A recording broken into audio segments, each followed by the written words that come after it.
There seems to be no end to our fascination with the Old West. The action, the danger, wicked men and painted women, and most of all, the adventure. The saga of the American West has been familiar to moviegoers for generations.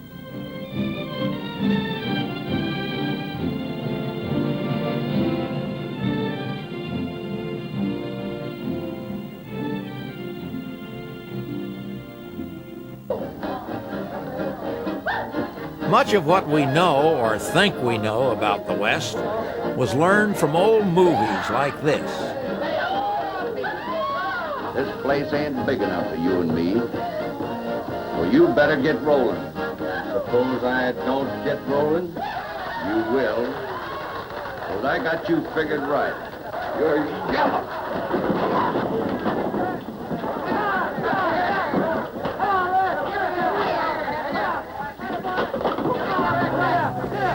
Those movies were made on a set, a row of facades and false fronts like this.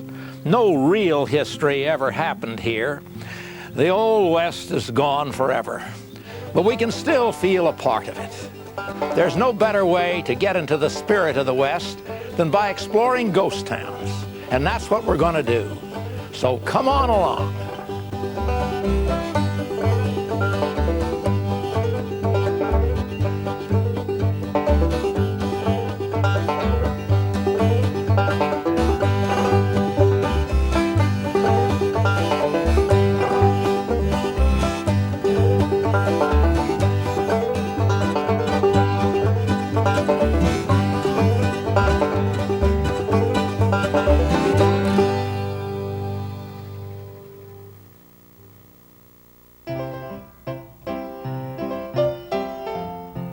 Most of what remain as ghost towns started as mining camps. It was the golden promise of riches, often just a rumor and a hole in the ground, that set people out for the untamed West. Suddenly, remote, desolate locations were transformed into bustling camps with names like Bedbug, Freezeout, Lump City, and Total Wreck. Just as fast as they rose up, these towns could disappear. When the mines played out, the folks moved on. There was always talk of more riches just over the next mountain. In most cases, you'll find it useful to think of ghost towns in terms of three types, according to their condition, accessibility, and so on. Knowing what kind of town you're going to can help you plan ahead and maybe help prevent some problems and surprises. I guess when most people think of ghost towns, the first image that comes to mind is the true ghost, lonely and forgotten. Then there's what you might term a semi-ghost, where a few folks keep the place alive on its past glories. And then there's the tourist town, often well-preserved and full of action.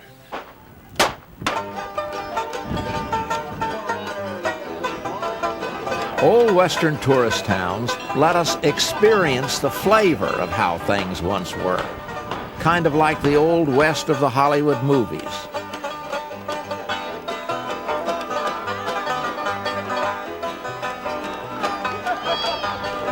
But even though some tend to emphasize the glamorous side, they have the advantage of making the Old West really accessible, even to families with small children. This is CALICO, outside Barstow, California. We're the CALICO Wild Bunch, ghost town characters. We come up here on our own just to entertain the people and entertain ourselves. We do it all for fun, and we really enjoy it. And we meet people from all over the world. I've even met people from Russia, Japan, Germany, Scotland, Ireland, Sweden. There was a little girl here yesterday from Sweden. She's traveling around the world. And this was exciting for her. Most of these professional ghost towns, such as Tombstone or Virginia City, really were mining towns at one time. They took $86 million worth of silver out of here. And over a period of 16 years. So it really was a boom town. There's still many, many millions, probably hundreds of millions of dollars worth of silver here. It's a known fact they've core drilled here a few years ago and discovered some. You'll find a wide range in the degree of accuracy with which many of these towns have been preserved or recreated. There's been some modern conveniences added, but because we have so many people here, you can't use outhouses, you know. In the best of these restoration efforts, care has been taken to bring back the charm and detail of the original structures.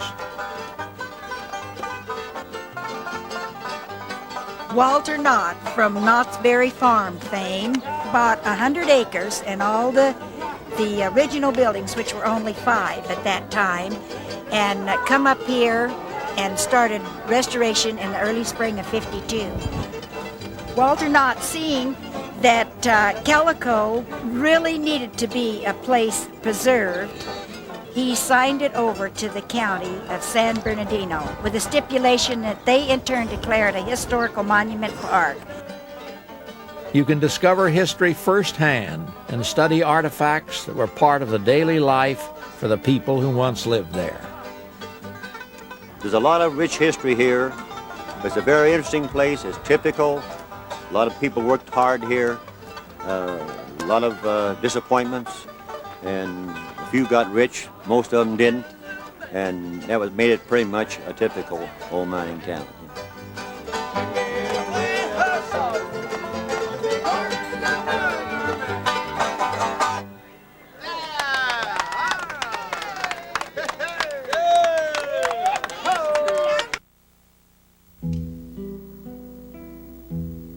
Far different are the true ghosts.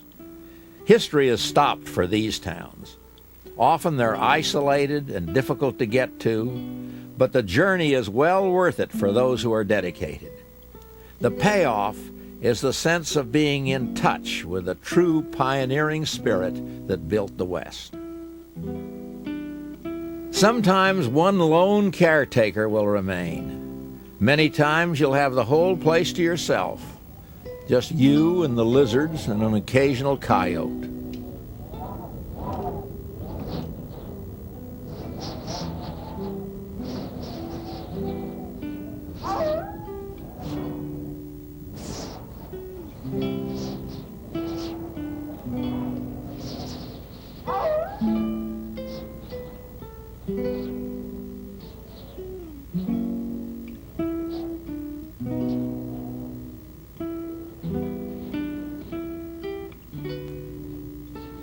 Bodie, California, Elkhorn, Montana, Belmont, Nevada are examples of true ghost towns. Tuckerville, Colorado is a lonely mountain ghost, totally bypassed by civilization.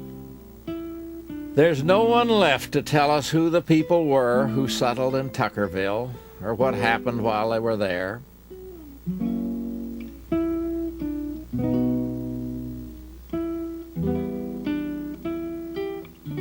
This small town, isolated in the San Juan Mountains, is not only a true ghost, but a town without a history. After a few years exploring the West, Herb Robbins became such a fan of ghost towns that he decided to buy his own. Now he's fulfilling his dream by turning Gold Point, Nevada, into a place he can share with others who are also fascinated by authentic Western history.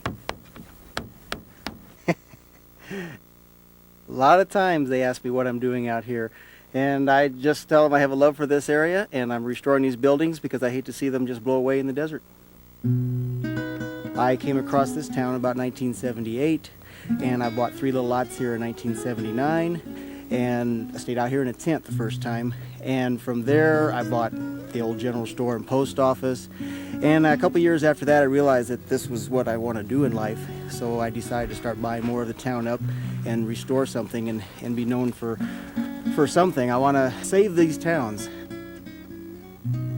This building was built in 1908 as a Horn Silver town site and telephone building, and the telephone company was only one phone connected to Cooperite 15 miles away. It sat a couple blocks from this position, and it was moved in the 30s up to the top of the hill to use as an assay office for the mines. And about 7 years ago, I brought it down to this position here for restoration. And I put the bar in. The red part here came from a bar out of Mina, and the back bar with the mirror came out of the old ghost town of BODIE.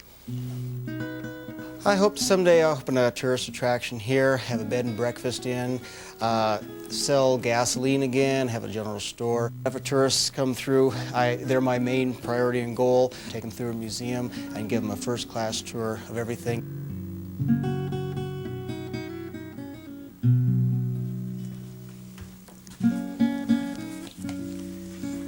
This is the old general store here, Gold Point. The old dry goods shelves, you still have the prices on it, 28 cents, 45, and they just crossed them off, nothing new like today's. And in about 1960, the mines closed, and the last 40 people moved away, and the senator's wife, Ora Mae Wiley, had to think of something else to do with this back room, so she brought in some of the books that she used to read and made a little museum out of here. These are just thrown up. They were temporary at the time, but they're still here. And with my help, these buildings are going to be here for at least another 100 years or so.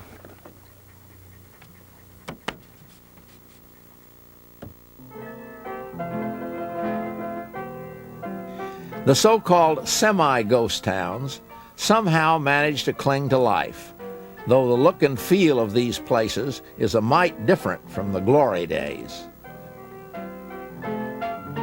The population may have dropped from tens of thousands to a few dozen folks. They'll probably tell you that theirs is the town that wouldn't die. Often these semi-ghosts are located on highways and survive by supplying services to people passing through. You'll hear talk of reactivating the mines and returning the town to its former stature. Usually it's just talk. I've had claims for 20 years that every year I go out and I clear a little bit of brush out and I dream about what I possibly get out of it. And owning a gold mine is kind of neat. I had one that when the wife would say she wanted some extra money, I'd say, okay, go get it. It's there in the ground, just dig it out. Mark Twain, I think, called a gold mine a hole in the ground owned by liars. And, it's a lot of fun to have one. Grandest of the semi-ghosts is Goldfield, Nevada. An old dinosaur of a town, it was for a time the largest mining city of them all. Site of the last great gold bonanza, Goldfield was called home by 30,000 people in 1910. Gold was everywhere. In fact, one carload averaged 600 ounces per ton. There was more gold taken out of Goldfield per ton than any other place in the world to date. The largest and finest building erected was a splendid Goldfield Hotel, which opened its doors with such fanfare that champagne flowed down the steps into Columbia Street.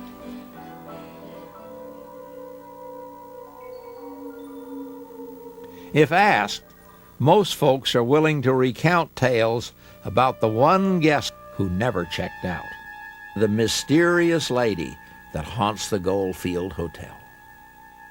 There's been some weird things happen. Both of us have had psychics through there time after time, and they always home in on that same area. I myself heard music and saw people in here. I don't know for sure if I was hallucinating or not. I don't have an answer for it, but every time you walk in there, you get a shiver. This many people can't be wrong. There must be something there.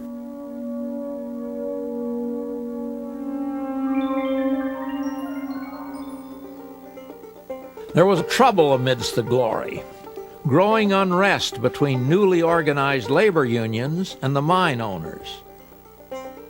Strikes shut things down. Threats were made to blow up the town. President Teddy Roosevelt eventually had to call in federal troops to keep the peace. Lady Luck continued to look the other way.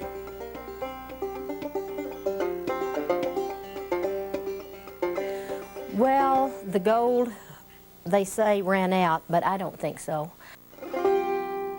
1913, we had a flood. 1923 was a disaster. We had a fire that burned 54 city blocks, and we ran out of water, and the wind got up, and it just wiped out the town, and it really didn't recover. The place settled into the quiet existence of a classic semi-ghost town, its buildings scattered along Highway 95 between Reno and Las Vegas. Goldfield's future was just as shaky as any other town, with its hopes based on a continuing supply of mineral wealth. But what a record. Total value, $90 million. That'd be over $1.8 billion today. Let's go back to where the story really started, in California's mother lode country.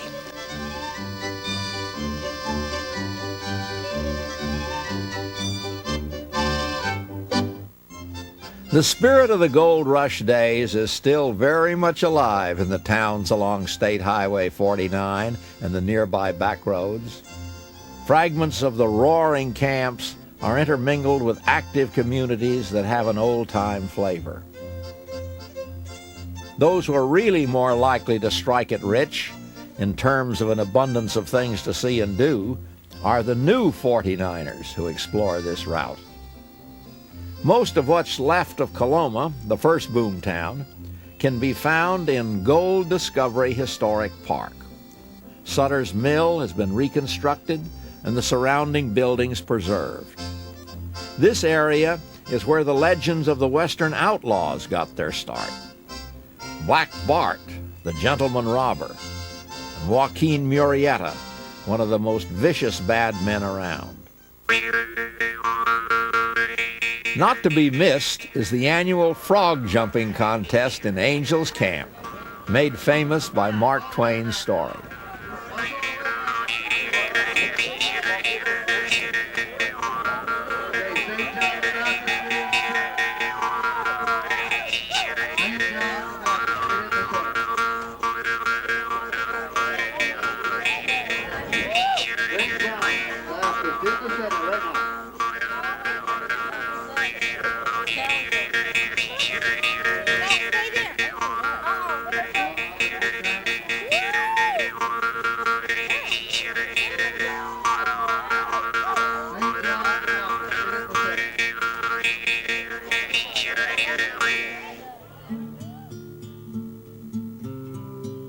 Before long, the boom was over, at least for the easy-picking placer miners.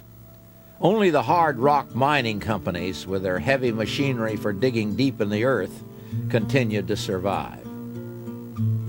So when news came of rich strikes east of the Sierras, another rush was on, and folks retraced the same trails they'd come over a few years before. Now the catchwords were, BODIE or bust. Here's a place that's truly suspended in time. Though hard to get to, you can't do better than BODIE if it's a true ghost town you're looking for. These pictures were shot shortly after BODIE became a California State Historical Park in 1962. Today, it looks pretty much the same. In a unique preservation effort, it's kept in a state of arrested decay. It's not renovated or upgraded, but through subtle care, it's prevented from further deterioration. Traveling to the remote location of BODIE calls for some determination. It's at the end of an unpaved road that winds for many miles through lonesome hills, and often it's unreachable in winter, so check the road conditions before you go. In its heyday, BODIE had 10,000 citizens and produced a total of more than 70 million worth of gold. The place had a reputation of being a bad town. There were more than 60 bars. Notorious characters were reported to live there. The undertaker, also the local furniture maker, was a busy man. They say there was a killing a day.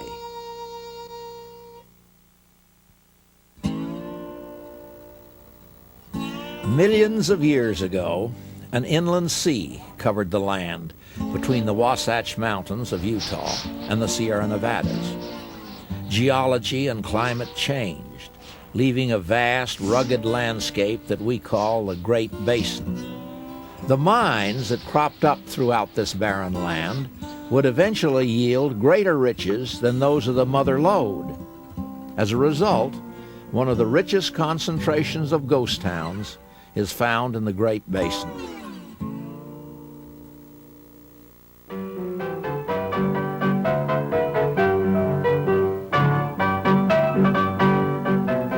Far from a ghost, Virginia City relives its colorful past daily.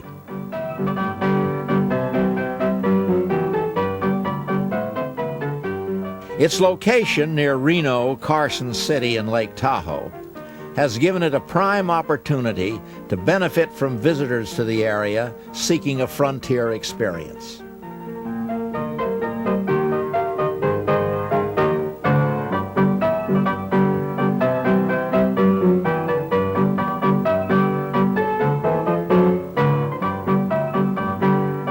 It was the largest and wealthiest mining town in the West. Site of the famed Comstock silver lode, Virginia City demonstrates a rich sense of style.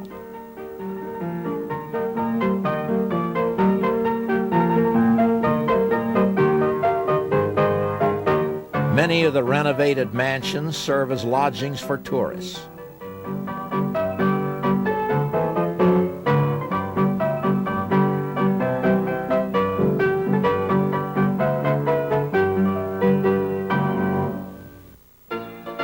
But the destiny of most of Nevada's early mining towns was not as glamorous as Virginia City's.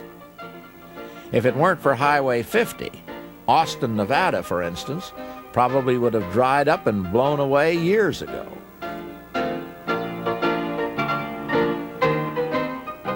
When silver was discovered in 1862, it appeared that Austin would be Virginia City's heir to fame and fortune.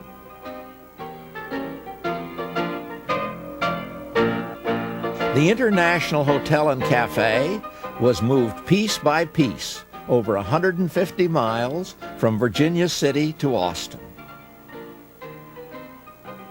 This was a common practice in those days because wood was expensive. Some whole towns were literally carried off over the mountains as migration followed wealth. Rhyolite, a city of golden dreams from the early 20th century. A supreme example of pioneer optimism, Rhyolite was laid out by an engineer on a master plan with impressive stone buildings built to last.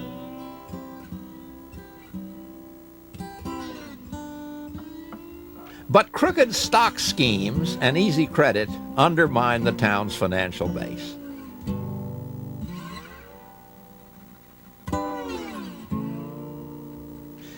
People left almost overnight, leaving behind the skeleton of a town that used to be. Some of those that remained lived in bottle houses, not part of the master plan. Each took 50,000 beer bottles, but in a town full of thirsty miners, they were a plentiful building material. Since first staked out as a copper mining center in the 1870s, Jerome has gone through good times and bad. As you can see, the population has declined a bit. Built at a precarious angle on the side of a mountain, the town has continued to slide away ever since an underground dynamite blast in 1925 started the place on its way downhill.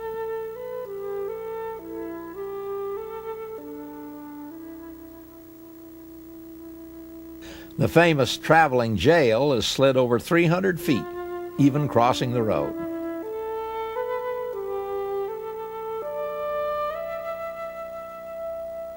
Don't expect any shootouts. It's peaceful here. Old buildings have been turned into museums and gift shops, and the bordello is now a restaurant. Jerome is like many towns all over the West, where enterprising citizens are preserving our pioneer heritage.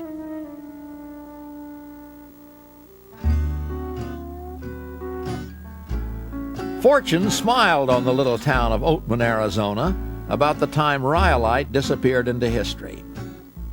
One of the last mining towns to survive, gold was produced here right up to the early 1940s, when the government shut down the mines during the Second World War.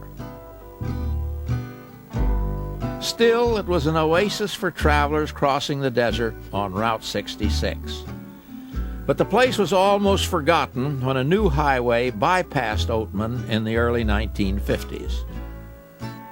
Oatman has had its day in the spotlight. Frequently linked with Hollywood, the gossip columns reported that Clark Gable and Carole Lombard stopped at the Oatman Hotel on their honeymoon. Several films have used the town as an authentic location.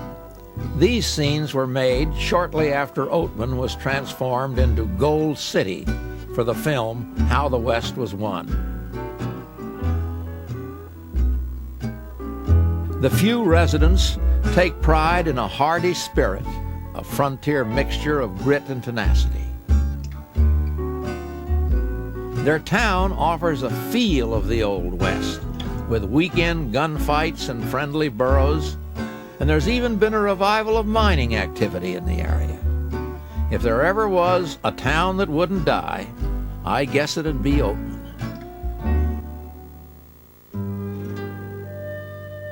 In spite of financial ruin, of disasters man-made and natural, it seems somehow reassuring that so many towns and their citizen dreamers continued to survive. Which brings us back to Goldfield, where residents, old-timers and newcomers alike, are working to bring back a glorious past. The fortune of the town is now tied to the successful reopening of one building, the grand old Goldfield Hotel. This is a historical restoration, so we're having to build a new storefront to close this in like it was originally. You have guidelines from the Parks Department and the Historical Society that you have to follow, and you have to tell them before you start the project what exactly you're going to be doing. The largest thing was getting the building up to seismic codes. We spent 13 months putting 1,500 yards of concrete and about 200 ton of steel in this building. We're not, a lot of people go in and they'll clean the stone up. We're not. We're leaving it with the original texture to it that of what the age of 80 years has done to it. Same way with the brick. We're not cleaning the brick or any of that. Majority of them are craftsmen. They're living in the middle of nowhere in order to work on this job. They really enjoy the restoration.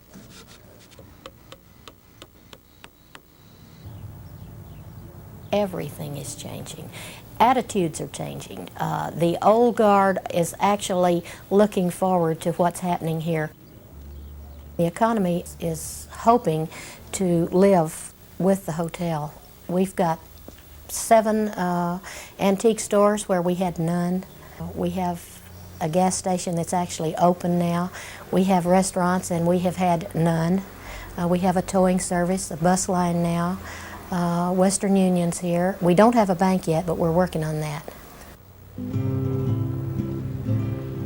When you come upon one of those places from another time, maybe, if just for a little while, you'll get in touch with the spirit of the West, the real West. It's still there for those who search for it. I'm Will Rogers, Jr. saying, good, by God, I'm going to BODIE.